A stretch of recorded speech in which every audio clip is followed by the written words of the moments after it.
How are you doing? This is Stephen Ruckman with the Hunting Area Management System, also known as HAMS, and I'm going to take a few minutes to run you through some important settings that you need to look at changing on your system so that it tailors to what you are trying to accomplish on your land. This system is very exhaustive. It is global in scale, so there are a lot of features on here that in your settings, I would encourage you to go ahead and set some defaults, especially if you're using the system in the United States, to make your land settings, points of interest like stands, safety zones, all of that information be a lot more quick to accomplish and smooth to get to. So we're in our club and land view settings right here. I'm working on this tract, and I haven't set these settings yet on purpose. So scroll down. Here's your dash that you'll always have all your important information. Go ahead and scroll down to your land settings. And here it gives you your overall settings. You can edit. I've already done all this. I've got the county, the city, the name of the farm. It's nice. The system automatically measures the tract for you, so that's really nice. Billing and invoicing, that's for features later on down the line. Contact, you can add in as much of this information as you want, but really you need to get to your settings, and we'll go over several of the major ones. This one allows, as more and more hunters build on the system, if you want them to be able to follow you. Now remember, this does not let them see your land information, your hunter information, none of that stuff. It just is a nice way to help you build up followers so that if you have openings on your land, you can go through and try to get new people in your club or lease very easy and right away. This is how early you allow someone to check in. 1 hour is generally a little short. A lot of times people want to allow people to check in from the night before, so you just have to figure out what is the best time period, time frame for you, depending on how your club or outfitter or even just your personal land operates.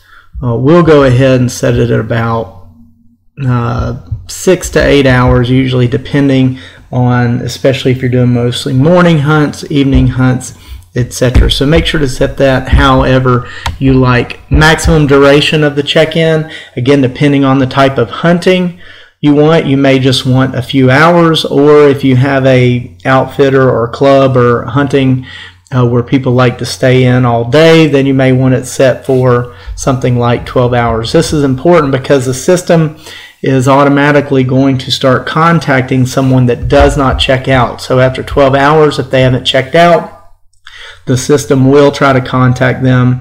This is important because if they don't respond to those attempts, then remember, the system will automatically send the safety alert to you if you're the top land administrator. So that's a very important one. Again, the system's used all over. Make sure to set everything to US dollars. Here you can set how many of your safety zones can be occupied at any one time and booked by any one person. So if you set your tract up to 5 different safety zones, you can set, if you just want one person to be able to check in, so that would mean a maximum of 5 people could check in to hunt, or you can, if you want more people and you allow more than one person in a zone, then you can go ahead and move that number up. If you have left your tract as just one zone, then you obviously want to move that number up to however many hunters are allowed to come on your tract. Can more than one hunter be checked into the same safety zone? Again, this is a yes or no. We'll go ahead and leave this at no, because we only want, generally the type of hunting we're doing, we only want one person checked into one zone. You don't want one person all of a sudden check into 3 zones and take up a lot of the hunting area and others cannot hunt. That is, again, just for our type of hunting, but this gives you flexibility for what you want to do. Here, this is where I would go ahead and eliminate some of these so that they don't clutter up your type of hunting. So generally speaking, what we do is mostly elevated stands, lock-ons, ladders, stalking, things like that. So that's mostly all we do on this track. So I would go through here and remove some of these. By a lot of state laws, you're not allowed to hunt from vehicle or horseback, so we'll definitely click that off. We don't do trapping, hand caught. We do use ground blinds. We do some bird shooting, not really much clay shooting.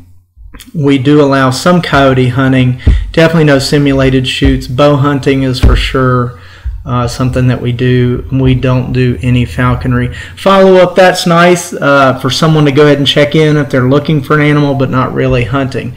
So we've eliminated some of these here so they won't appear in our menus, and that'll help us do things a lot quicker.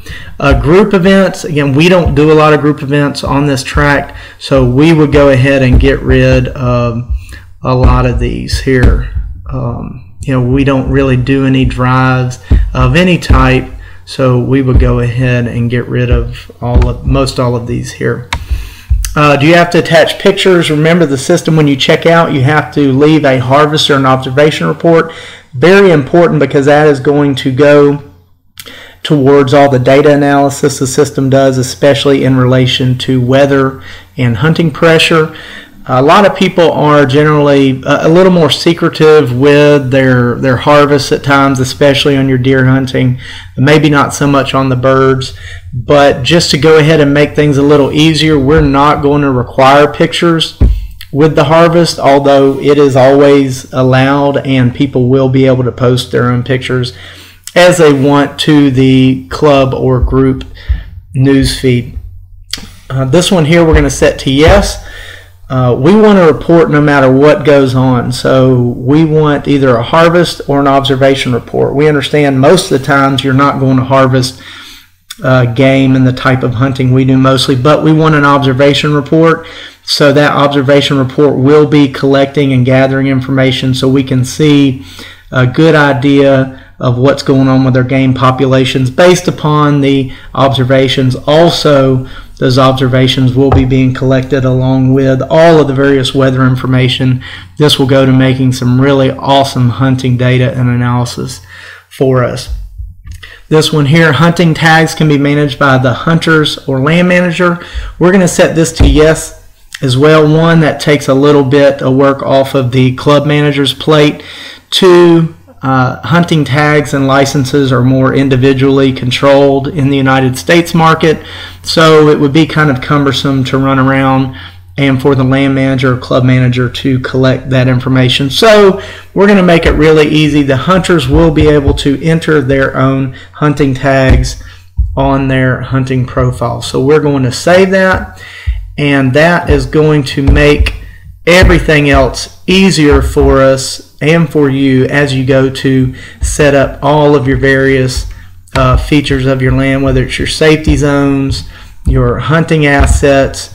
Whenever hunters go to check in, setting those settings to tailored to what you do is going to make things a lot more smooth whenever folks are checking in, leaving observations and setting things up, because it will have removed a lot of the clutter that doesn't necessarily apply to your local, regional, or United States market. So this is Stephen Ruckman, again excited to pass along a neat little quick tip to help make the HAMS system even easier and more efficient for you to use.